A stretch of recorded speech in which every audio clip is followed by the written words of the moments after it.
জয় হিন্দ, জয় কিষাণ। আজি অন্য এটা ভিডিঅ' লৈ আকৌ আপোনালোকৰ মাজলৈ আহিছোঁ। যদি ভিডিঅ'টো ভাল পায় লাইক কমেণ্ট শ্বেয়াৰ, চেনেলটো ছাবস্ক্ৰাইব কৰি দিব। এনেকুৱা আপোনালোকৰ লাভজনক ভিডিঅ' পাই থাকিবৰ বাবে আৰু মই দি থাকিবৰ বাবে। আৰু ছাবস্ক্ৰাইব কৰোঁতে আপোনাৰ পইচা নালাগে, শ্বেয়াৰ এটা কৰোঁতে আপোনাৰ পইচা নালাগে, কিয়নো আপোনালোকে অনুপ্ৰেৰণা কৰি যোগাই উঠিলেহে মোৰ ভিডিঅ'বিলাক দিয়াত ভাল পাওঁ। কমেণ্ট বক্স খোলাই আছে, কমেণ্ট যিকোনো দিব পাৰে। আৰু যদি সবিশেষ জানিব বিচাৰে গধূলি সংখ্যাত আপোনালোকে মোৰ নম্বৰত ভিডিঅ'ত বিচাৰি কল কৰিব পাৰে, কিন্তু গধূলি ফোন কৰিব। আপোনাৰ ভাইৰাছ বুলি ক'লে এটা একদম কৃষকৰ মূৰ কামুৰণি এটা বেমাৰ ভাইৰাছ যেতিয়া আপোনাৰ ফচলত ভাইৰাছ লাগিব, কিন্তু আপুনি ফচল এপিনৰ পৰা ধীৰে ধীৰে শেষ হৈ যাব। সেই ভাইৰাছবিলাক আপুনি নিয়ন্ত্ৰণ কৰিবলৈ হ'লে আপুনি কি সাৱধানতা প্ৰথমতে ল'ব লাগিব, তেতিয়াহে আপুনি ভাইৰাছ নিয়ন্ত্ৰণ কৰিব পাৰিব। ভাইৰাছ বস্তুটো এনেকুৱা বস্তু, আপুনি ভাইৰাছ কোনো ঔষধত, কোনো মেডিচিনত নাই, জৈৱিক নাই কেমিকেল, কেতিয়াও ভাইৰাছ আপোনালোকে শেষ কৰিব নোৱাৰে।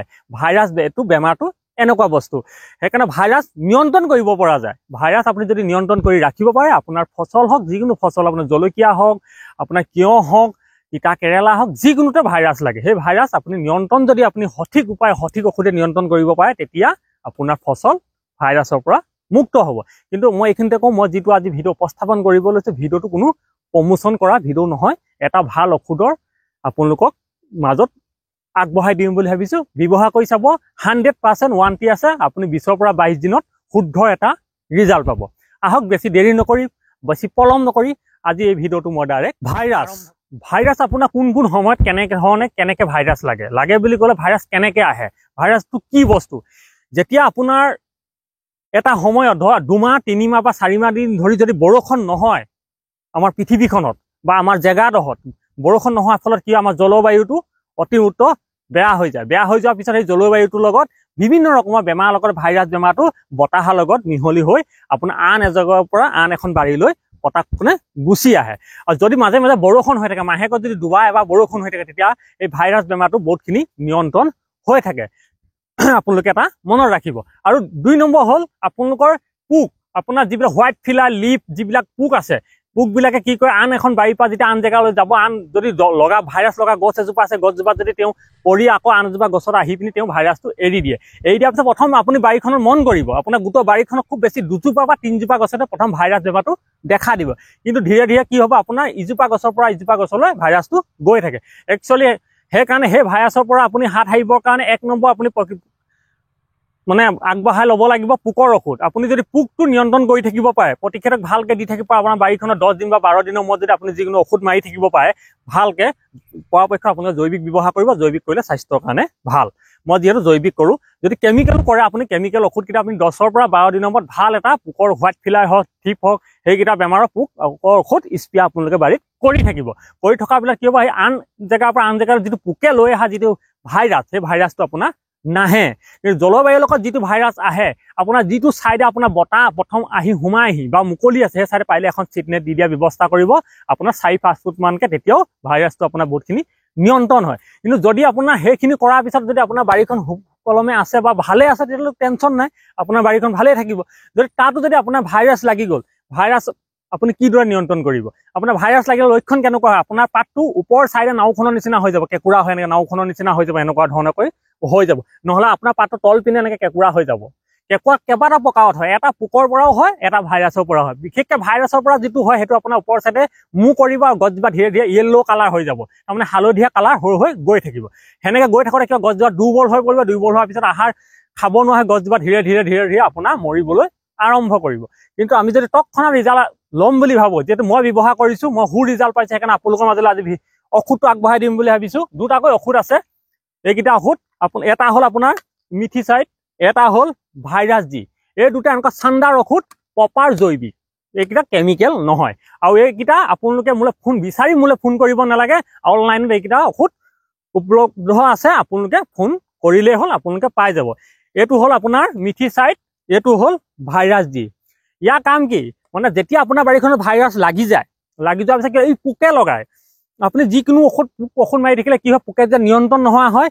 এই মিথিচাইডটোৱে কি কাম কৰিব, আপোনাৰ ইয়াত নিম অইল দিয়া আছে, আপোনাৰ ধতুৰা দিয়া আছে, এনেকৈ কেইটামান ঔষধ ইয়াত মিলোৱা আছে। আপোনাৰ গছজোপা যেতিয়া স্প্ৰে কৰিব, গছজোপা তিতা হৈ যাব। তিতা হৈ যোৱাৰ লগে সেই ভাইৰাছৰ যিটো পোকে আনে, সেই ভাইৰাছটো তাতে ৰখি যাব। ইয়াৰ কাম হ'ল আপোনাৰ যেতিয়া ভাইৰাছ পুৰা লাগি গ'ল, ভাইৰাছ দি কাম কি?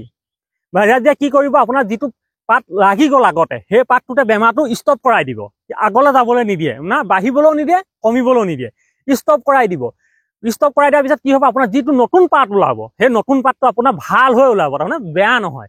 আৰু তেতিয়াৰ পৰা আপুনি এইটো বেছি ব্যৱহাৰ কৰিব নালাগে, আপুনি মাহেকত অনলি 2 বাৰ মাৰি দিয়ক, চাণ্ডাৰ বাৰী, টেনশ্যন ল'ব নালাগে। কিন্তু এটা কথা মনত ৰাখিব, ইয়াৰ ৰিজাল্ট 20 পৰা 22 দিনতহে পাব আপুনি। আৰু ইয়াত দিয়াৰ প্ৰক্ৰিয়াটো মই সম্পূৰ্ণকৈ কৈ দিছোঁ, কিন্তু মই দিয়াটো ডাইৰেক্ট স্পেয়াৰ দেখুৱাব পৰা নাই, কিন্তু মুখেৰে কৈ দিছোঁ, আপোনালোকে শুনি ল'ব, বুজি ল'ব। কিন্তু সাধাৰণ কথাত ফোন কৰি আমনি নকৰিব। আপুনি যদি 20 লিটাৰ টেংকিত দিম বুলি ভাবে, এইটো হ'ল 30 ml, মানে 20 লিটাৰ টেংকিৰ কাৰণে 30 ml। কি বুলি ক'লো, 20 লিটাৰ কাৰণে মিথিচাইডটো 30 ml দিব আপোনালোকে। তেতিয়া কি হ'ব, একদম চাফিচিয়েণ্ট। যদি আপোনাৰ 16 লিটাৰ টেংক হয় তেতিয়া আপুনি 25 দিব। যদি 16 লিটাৰ টেংক হয় তেতিয়া 25 দিব মিথিচাইডটো। এতিয়া মিথিচাইডটো কথাখিনি বুজি পালে আপোনালোকে। ছেকেণ্ড আহি গ'ল ভাইৰাছ দি। ভাইৰাছ দি আপোনালোকে কিমান দিব? ভাইৰাছ দিটো এটা বহুত পাৱাৰফুল জৈৱিক ঔষধ হয়। যদি আপোনাৰ দিয়া পৰিমাণ খেলি মেলি হৈ যায়, কম হ'লেতো একো নাই, ৰিজাল্টটো আপুনি নাপাব, আপুনি ঔষধটো বেয়া বুলি ক'ব। যদি বেছি হৈ যায় কিন্তু আপোনাৰ গছ ক্ষতি কৰিব, মানে মাৰাত্মক ক্ষতি কৰিব, ভাইৰাছৰ বাপেক হ'ব। সেইকাৰণে মনত ৰাখিব। তেতিয়া আপোনাৰ কি কৰিব, এইটো যদি 16 লিটাৰ টেংক হয় তেতিয়া আপুনি দিব 10 ml। যদি আপোনাৰ 20 লিটাৰ টেংক হয়, স্পেয়াৰ মেচিনৰ 20 লিটাৰ যদি টেংক হয় তেতিয়া আপোনালোকে 30 ml দিব। mlটো বুজি পাইছে, 30 ml দিব। সেই হিচাপত যদি আপোনালোকে শুভে আৰু চাম, নাই আপুনি ৰাতিপুৱা 9টা বজাৰ আগত মাৰিব, নাই 3টা বজাৰ পাছত মাৰিব, তাৰ ভিতৰতহে স্প্ৰে কৰিব। কিন্তু ৰাতি আকৌ 7টা বজাৰ পিছত ৰাতি স্প্ৰে নকৰিব। হিম নপৰা আগত আপুনি যেতিয়া বেলিটো তললৈ ডুবিব, এতিয়া বেলিটো যিডোখৰতে মই ভাটিবেলাত মই শ্বুট কৰিছোঁ ভিডিঅ'টো দেখিছে, এইটো টাইমত যদি এতিয়া আপুনি ঔষধটো মাৰে তেতিয়া আপোনাৰ এটা সঠিক ৰিজাল্ট, সুন্দৰ ৰিজাল্ট পাব। দুইটা যেতিয়া ককটেল কৰি মিক্স কৰি মাৰিব, একবাৰ মাৰক, ভাইৰাছ যেনেকুৱা ভাইৰাছ লগৰ লগত নিয়ন্ত্ৰণ হৈ যাব। এটা কথা মনত ৰাখিব, যিটো পাত হ'ল সেইটো কিন্তু কেতিয়াও ভাল নহয়, আৰু ভাইৰাছ একেবাৰে কেতিয়াও খতম নহয়। ভাইৰাছ নিয়ন্ত্ৰণ কৰিব পৰা হয়। যেতিয়া ই নিয়ন্ত্ৰণ কৰি ৰাখি দিব, আপোনাৰ যিটো ভাল পাত ওপৰত ওলাব সেই পাতটো আপোনাৰ ধুনীয়া সতেজ ভাল হ'ব। সেইকাৰণে আপোনালোকৰ যি ভাইৰাছৰ অসুখ হৈছে, 1 নম্বৰ মনত ৰাখিব, এই দুটা মাৰি পোকৰ ঔষধ নমৰাকৈ নাথাকিব। যদি আপোনালোকে কেমিকেল মাৰে, এইটো মৰা 7-8 দিনৰ পিছত পোকৰ ঔষধ মাৰি থাকিব। আৰু যদি জৈৱিক মাৰে, জৈৱিকৰ এইটো মৰা 7-8 দিনৰ পাছত পোকৰ ঔষধ মাৰি থাকিব। যদি আপুনি পোকটো নিয়ন্ত্ৰণ নকৰে, ভাইৰাছ দি মাৰি আপোনাৰ কাম নিদিব। ভাইৰাছ দি আপোনাৰ বেমাৰকেইটাৰ নিয়ন্ত্ৰণ কৰি ৰাখিহে দিব, কিন্তু সম্পূৰ্ণ ঠিক কৰি নিলয়। যেতিয়া আপোনাৰ নিয়ন্ত্ৰণ হৈ যাব, আপোনাৰ গছ যেতিয়া ডাঙৰ হৈ যাব, ভাল পাত ওলাই যাব, আপুনি পোকৰ ঔষধ মৰাৰ পিছত এটা শুদ্ধ ৰিজাল্ট ল'ব পাৰিব। মনত ৰাখিব, এটা হ'ল মিথিচাইড, এটা হ'ল ভাইৰাছ দি। এই দুটা ঔষধ আপোনাৰ প্ৰপাৰ জৈৱিক হয়, ন' কেমিকেল। এইকেইটা কেমিকেল নহয়। আৰু আশা কৰিছোঁ আপোনালোকে এই ভিডিঅ'টো নিশ্চয় উপকৃত হ'ব। যিবিলাক ভাইৰাছ লগা বেমাৰ, এইটো অকল জলকীয়া খেতি বুলিয়ে নহয়, মাইক্ৰ জলকীয়া হওক, আপোনাৰ ভোট জলকীয়া হওক, তিয়ঁহ হওক, ডাংমাহ হওক, আপোনাৰ যিকোনো ৰবি শস্য খেতিত যদি আপোনাৰ ভাইৰাছ লাগিছে, এই দুটা ঔষধ ব্যৱহাৰ কৰক। আপোনাৰ 100%, মই কৈছোঁ 20 পৰা 22 দিনত 100% ৱাৰেণ্টি আপুনি ৰিজাল্ট পাব। মই পিনৰ পৰা মই কৈছোঁ, যিহেতু মই নিজে খেতিয়ক আৰু নিজে ব্যৱহাৰ কৰি মই ডাইৰেক্ট আপোনালোকৰ মাজলৈ ঠেলি দিছোঁ। আৰু নেক্সট এটা সুন্দৰ ভিডিঅ' আহি আছে, এটা ভিটামিনৰ ওপৰত, যিটো ভিটামিন আপোনাৰ মই দি আছোঁ আপোনালোকক। দুদিন ধৈৰ্য ধৰক, নতুন বছৰ আহিছে, খেতি ভালকৈ কৰক। অকণমান যদি বেয়া নাপায়, যিহেতু মই জলকীয়া ভাইতে থিয় হৈ লৈ আজি ধুনীয়া কাপোৰ পিন্ধি, হাফ পেণ্ট পিন্ধি বনোৱা নাই, ভিডিঅ'টো বনালোঁ।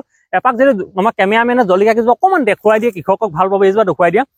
গছজোপা দেখি হয়তো আপোনালোকৰ বেয়া লাগিবও পাৰে, হয়তো ভালো লাগিব পাৰে, দিকেইটা গছ ইমান ভাল কিয় হৈছে বুলি। এইপিনে চোৱা, এইপিনে চোৱা, এইজোপা চোৱা, এইজোপা দেখিবলৈ পাইছে আপোনালোকে, এইপিনে এইজোপা দেখিবলৈ পাইছে, এইপিনে এইজোপা। এই বস্তুটো খুব লগাব আপোনালোকে, এই বস্তুটো খুব ৰিজাল্ট দিয়ে। চাওক আপোনালোকে কিমান পোক লাগিছে দেখিবলৈ পাইছে আপোনালোকে সুন্দৰকে। এই বস্তুটো লগাব। এইজোপা দেখিছে, গছ সৰু যদি ইয়াত কোনো বেমাৰ আজাৰ নাই। এইজোপা চাওক, এইজোপা চাওক, সুন্দৰ ঠিকে আছে গছ। এইপিনে এইজোপা চাওক, আপোনাৰ গছ শকত হৈ আহিছে। বেছি দীঘলীয়া নকৰোঁ ভিডিঅ'টো, বহুত দীঘল হৈ যায় কৈ থাকোঁতে, যিহেতু ভালকৈ ক'বলগীয়া হ'লে এটা ভিডিঅ' অকণমান দীঘল হৈ যায়। ভিডিঅ'টো শেষলৈকে চাব। তাকে কৈ বেছি দীঘলীয়া নকৰোঁ, কেমেৰামেনে ওপৰলৈ যে কেমেৰাটো দি দিয়ে, বেছি দীঘলীয়া নকৰোঁ। জয় হিন্দ, জয় কিষাণ। তাকে কৈ আজি ভিডিঅ'টো সামৰণি মাৰিলোঁ, সবিশেষ জনালোঁ। আৰু ডিছক্ৰিপশ্যনত মই লিংকটো লগাই দিছোঁ, ঔষধকেইটা যদি আপোনালোকে ভাইৰাছ লাগিছে মগাবৰ কাৰণে আপোনালোকে মগাই ল'ব। আপোনাৰ এমাজন, ফ্লিপকাৰ্টত নাপায়, ডি গাৰ্ড বুলি এটা এপছ আছে, এপছটোৰ যোগে আপুনি অৰ্ডাৰ কৰিব পাৰে। মই কোনো প্ৰমোশ্যন কৰা নাই, ভাল ঔষধ কৃষকে লওক, ব্যৱহাৰ কৰক। অসমতে আশা কৰিছোঁ। জয় হিন্দ, জয় কিষাণ, নমস্কাৰ।